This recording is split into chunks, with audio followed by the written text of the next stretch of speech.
Okay, hello. Ang topic natin ngayon tungkol sa cognitive psychology, pero meron din tong pagka-psychology of religion. Pag-uusapan natin the psychology of rituals. Pero i-analyze natin yung rituals na ginagawa sa religion in the context of human memory, which is a very common topic in CogPsych. Kaya nga sabi ko kanina, itong lecture na to under pa rin to ng cognitive psychology. So before we talk about rituals, gusto ko lang i-present itong biblical passage in 1 Corinthians 11:23-25. Sa Christian faith, itong passage na to, madalas ginagamit to in practicing what we call the Holy Communion.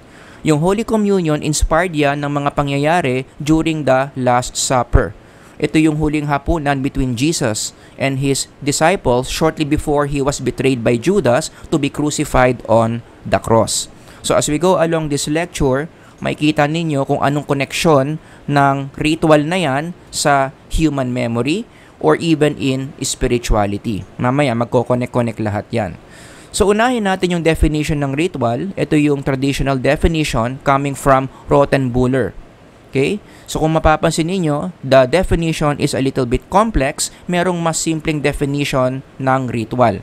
Mas gusto ko yung definition ng APA sa ritual. Important words are in yellow. Pero gusto ko lang i-highlight two things about ritual in connection to this definition. Number one, karamihan ng mga rituals repetitive or inuulit-ulit. Meron siyang certain sense of regularity. Like for instance, maraming rituals sa church. Tuwing may service, tuwing may misa, ang mga tao in those masses or services, paulit-ulit ginagawa yung mga rituals na yan. Kumakanta, nagbabasa ng Bible, nagpa-practice ng Holy Communion, nagbibigay sila ng mga resources as offering to God.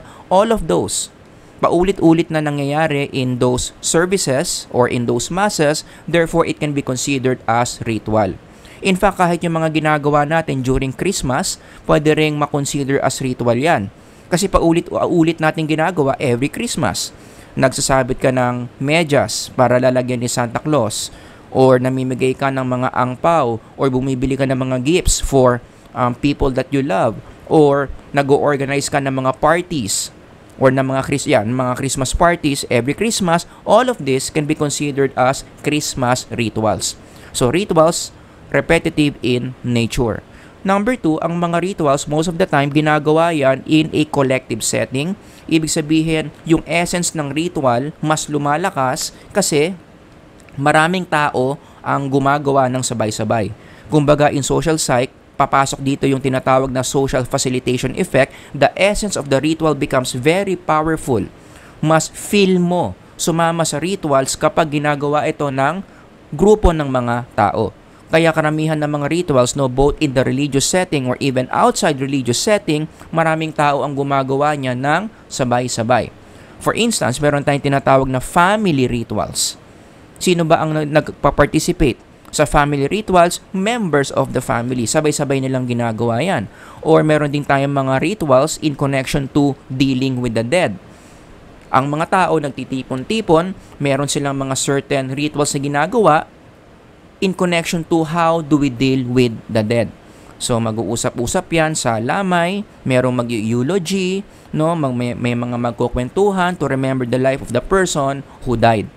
So all of these things, ang pinapakita, ang rituals, this is best experience kapag pinapractice natin in the context of a group.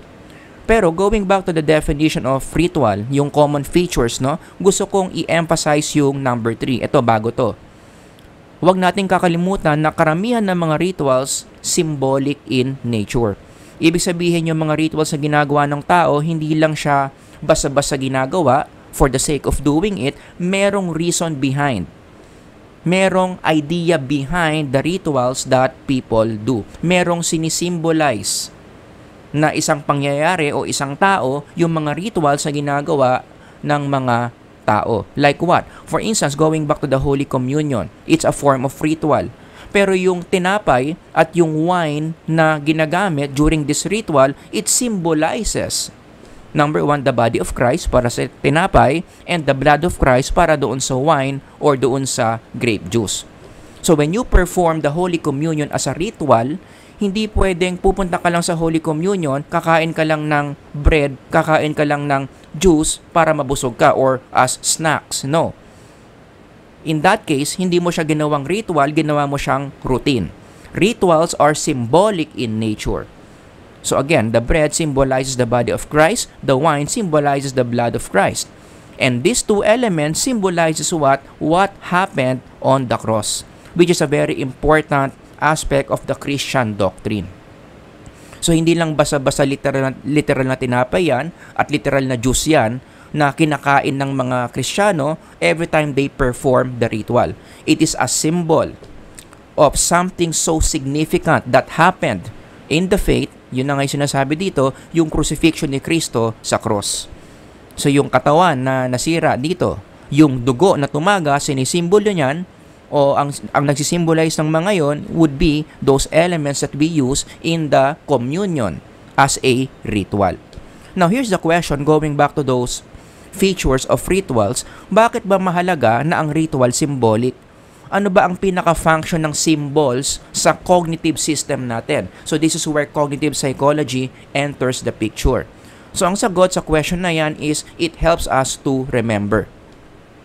Kapag nagpe-perform tayo ng religious rituals or non-religious rituals, ang pinaka-epekto sa atin yan, meron tayong mga ideas na na-activate within our memory system. And the more we activate those ideas, naiiwasan natin na makalimutan yung mga thoughts, yung mga pangyayari, yung tao na sumisimbolo doon sa rituals natin. Okay? So let me give you some examples how rituals as a symbol help us reinforce, help us remember, help us prevent forgetting something or someone. Halimbawa, bakit ba ang pamilya nagre-ritual?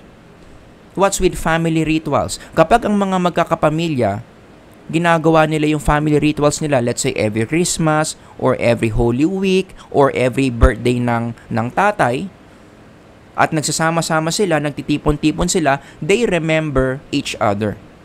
Yan yung pinaka-effect ng family ritual. Hindi nila nalilimutan yung isa't isa. Hindi nila nalilimutan na mahal nila yung isa't isa. Kasi syempre ang buhay busy. Paminsan-minsan, as time goes by, lalo na kung magkakalayo yung magkakapamilya, nagkakaroon ng pagkakalimutan. Hindi nila masyadong iniisip yung isa't isa. Dahil nga sa busyness ng buhay. But when they perform family rituals, ano nangyayari? Boom! Nagigising yung mga memories nila of each other. Lalong tumitindi yung pagmamahalan nila sa isa't isa because of the family ritual that they have done. Ganun din, going back to my example sa patay or sa lamay. Bakit ang mga tao during the wake, paulit-ulit they talk about the person who died as a ritual? Bakit may eulogy as a ritual? Kasi yung mga ritual practices na yon will help the people here remember and not forget the life of the person who died. Gusto nilang mapanatiling buhay yung alaala ng taong namatay. So what do? They perform those rituals in those wake services. Okay? So again, ang bottom line, ang pinaka-function ng rituals in connection to cognitive psychology, specifically memory, it helps us remember something and not forget significant ideas or people inside our memory system. Kaya nga kahit sa Old Testament, in-apply ng Diyos yan, yung ganyang principle. Anong warning niya sa mga Israelites? Be careful not to forget. I want to emphasize those three words, not to forget.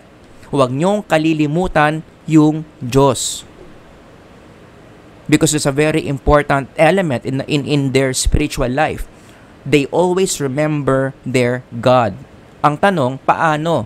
Paano hindi malilimutan ang Diyos?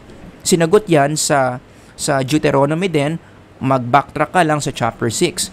Kaya pinag-uutos sa mga Israelites during those times, gawin yung ritual, yung pagtupad sa commandments that God has given them.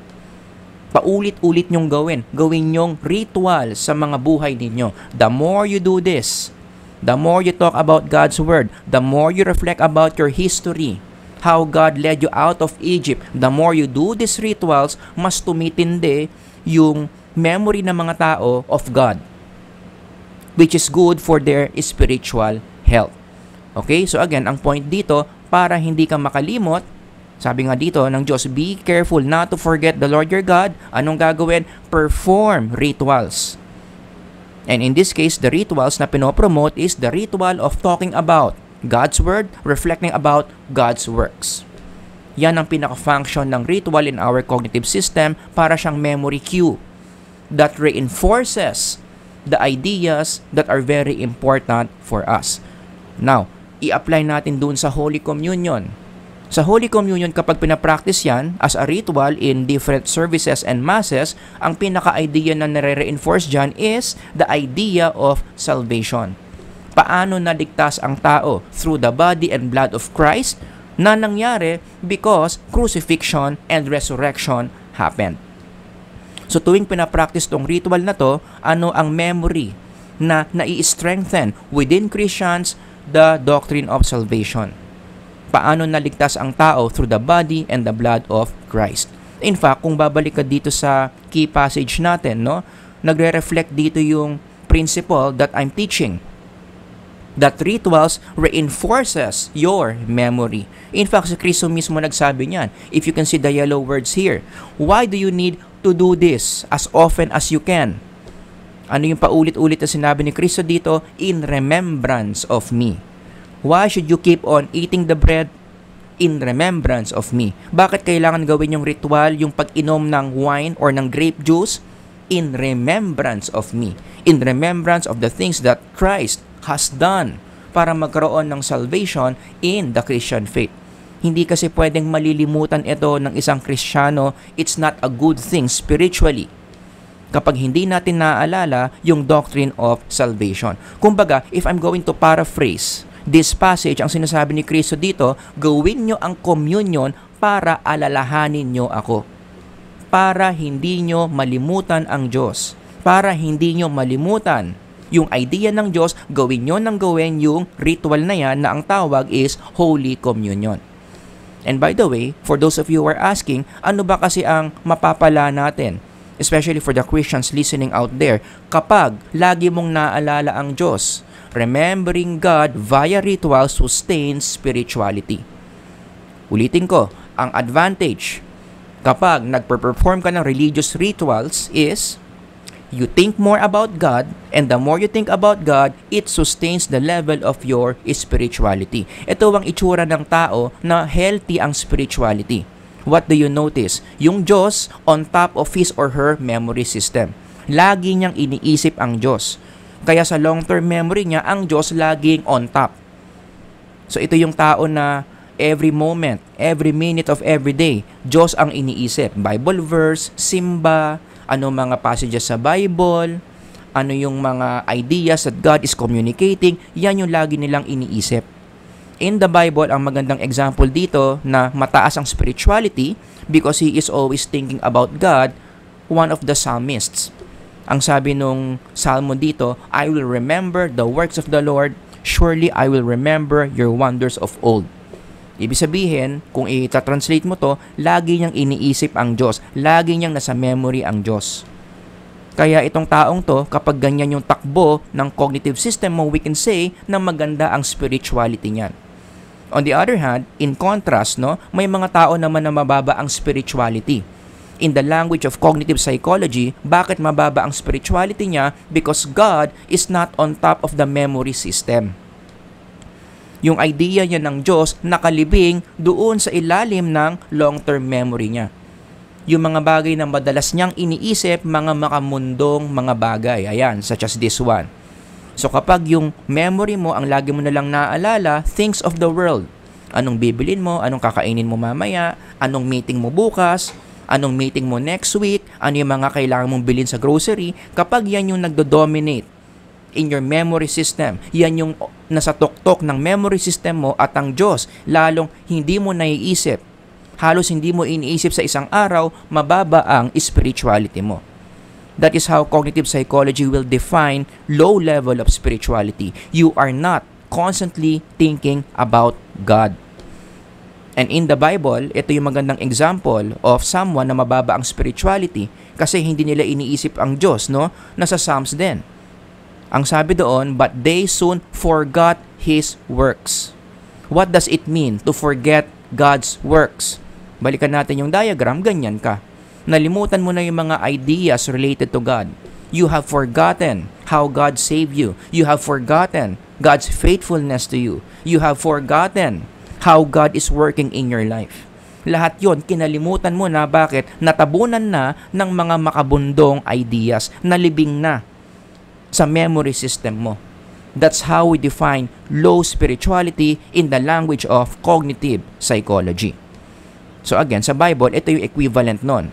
Isang taong mababa ang spirituality, mga tao who forgot His works.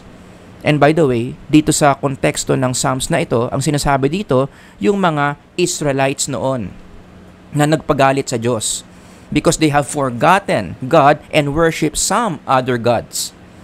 See, doon ang galing yun. Bakit prone sa idol worship ang mga Israelites in the Old Testament? Ano ang cause noon? Because they have forgotten God. Madalas nilang nalilimutan yung Diyos, nililibig nila yung idea ng Diyos inside their memory system. Pinapalitan nila ng mga ideas na tinuturo sa kanila ng mga kapitbahay nila who are non-believers of God. Kaya yung mga Israelites noon in the Old Testament, mabababa ang spirituality. And that really impaired their relationship with the Almighty God. That's why, again, going back to our topic today, ano ang pinaka-purpose, function ng ritual? Ang ritual, yan ngayon yung magpapaangat ng idea ng Diyos mula sa ilalim ng memory system pataas. Okay? So, hindi mo masyado iniisip yung Diyos, pero nagsimba ka, biglang nag-Holy Communion, biglang nag-Bible study, biglang nag-prayer meeting, biglang nag-small group meeting. Because you performed the ritual, naalala mo ulit ang Diyos. See? Kaya yun yung maganda kapag nagsisimba ka eh. Diba na-force ka na gumawa ng ritual, at yung ritual na yon tinutulungan ka to increase your spirituality by thinking about God more. And just to remind you, etong itsura na to ng memory system where God is on top of your memory system is a good thing. Again, in the language of spirituality psychology, somebody who constantly thinks about God, mataas ang spirituality, at ito yung mga psychological benefits. Wala na lang tayong enough time to discuss all the evidences for this, no? Pero ito yung epekto kapag mataas ang spirituality ng tao. Better health, gumaganda yung relationships mo with other people, gumaganda ang performance mo, specifically in school or even at your work, bumababa yung level of stress mo, at iba't iba pang mga magagandang pangyayari in your mental life. Again, paano mo ma-enjoy yan? Kapag mataas ang spirituality mo. Bakit mataas ang spirituality mo? Because in the cognitive level, you keep on thinking about God. And what help you to think about God? The performance of ritual. So I hope you see the interconnections, no? So in closing, ano yung mga applications natin in today's short lecture? Number 1, sana natutunan ninyo, religious rituals are good for mental health. Kaya sana yung mga tao dito na hindi pala simba or negative ang tingin sa religious rituals, consider this idea na ang mga religious rituals hindi lang to gawa-gawa ng kung sinong authority sa simbahan, meron tong psychological reason why we do this. Religious rituals done in the right way, it can contribute big time to a person's mental health. We can form this conceptual framework that you can test later on, no? Kung totoo nga ba, actually, may mga indirect studies na naman na kino-confirm tong framework na to. The more you practice your rituals in the religious context, it will increase your spirituality, which will contribute big time to a good mental health. Kaya wag nating ini-small, wag tayong nagagalit sa performance of religious rituals kasi meron yung psychological significance. Number 2, let's understand the meaning of rituals. Mahalaga rin yan. Because most rituals are symbolic, importante na kapag magper-perform ka ng ritual, aalamin mo muna kung anong ibig sabihin, anong sinisimbolize ng mga rituals na ginagawa mo. That's one way to avoid what we call empty rituals. Ito yung mga tao na nagper-perform ng rituals na hindi nila naiintindihan yung symbols, kung anong sinisimbolize ng mga rituals na ginagawa nila. In those cases, hindi tuloy lumalabas yung effect ng pagtaas ng spirituality. When you perform rituals in a routinary way, not in a symbolic way, you cannot expect na ma-experience mo yung pagtaas ng spirituality mo. Kasi nga hindi mo naiintindihan kung bakit mo ginagawa yung mga rituals na yon. And in the Old Testament, ito yung sinasabi ng Diyos. Marami na palang ganong tao noon. Ritual lang ng ritual. Pero hindi nila naiintindihan yung ritual, yung symbol behind the rituals that they are performing. Like for instance, ito in Isaiah. Ito yung good example dito. These people come near to me with their mouth and honor me with their lips. Mga ritual behaviors yan. Mga prayers yan. Mga linya yan. Mga words yan na nakasulat sa isang papel na paulit-ulit na binabasa. But their hearts are far from me. Their worship of me is based on merely human rules. Yung human rules na yan, ito ngayon yung mga rituals. Na again, hindi naiintindihan ng tao. Yung mga tao na hindi inaalam kung ano ang sinisimbolize sa mga rituals na yan, ito ang nagiging ending. Rituals are now treated as a routine, which is not a good thing. Para ma-experience mo yung magandang effect ng ritual in your psychological life, you really have to understand the reasons, the backgrounds, the explanations of the rituals that you are performing. Bakit ka kumakain ng tinapay? Bakit ka umiinom ng wine? Bakit nag-i-small group meeting?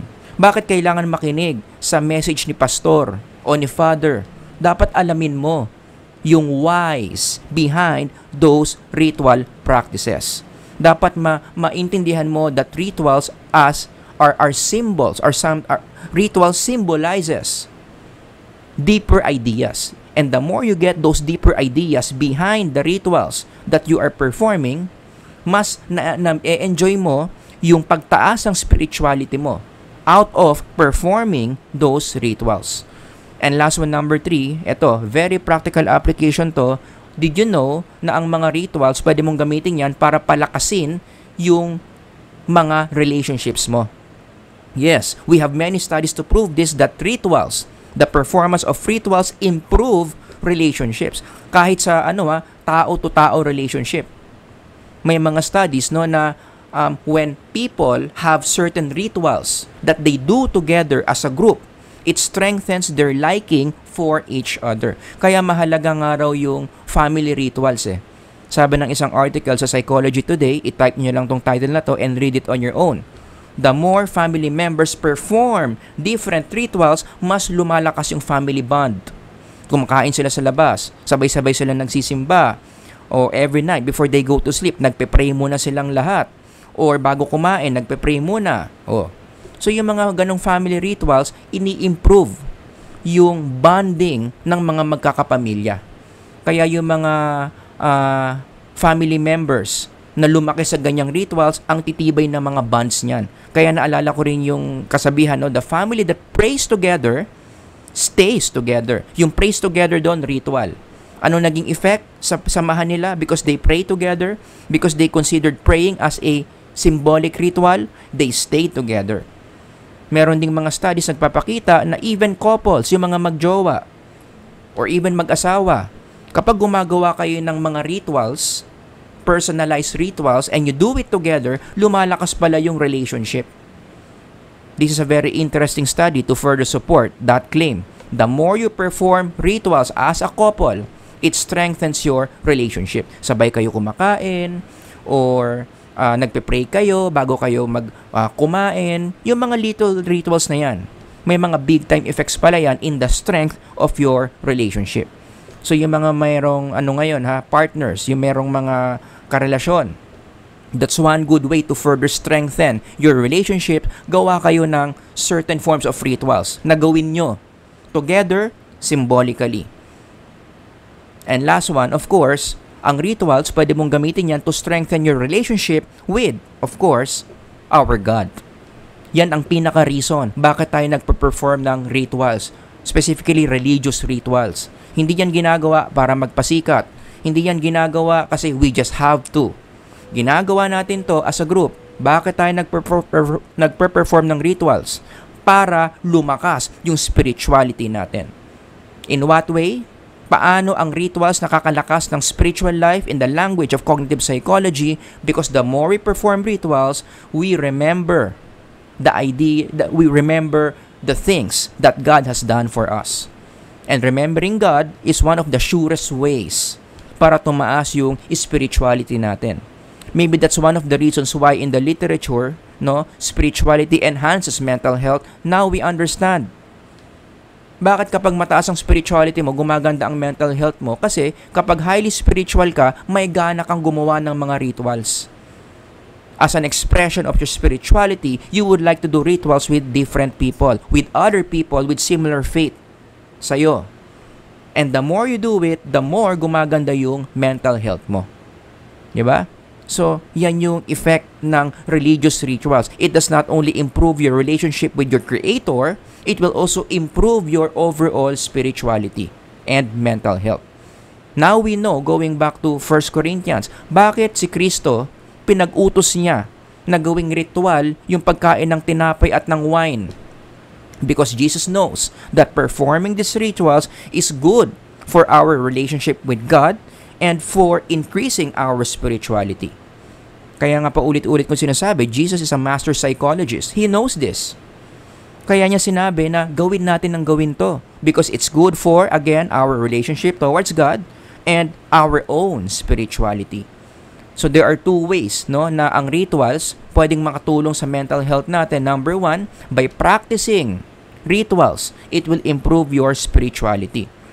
Pero pwede rin naman the other way around. Kapag mataas ang spirituality mo, that will give you higher motivation para gumawa ng iba't ibang mga rituals. Which will again, babalik na naman tayo sa higher forms of spirituality.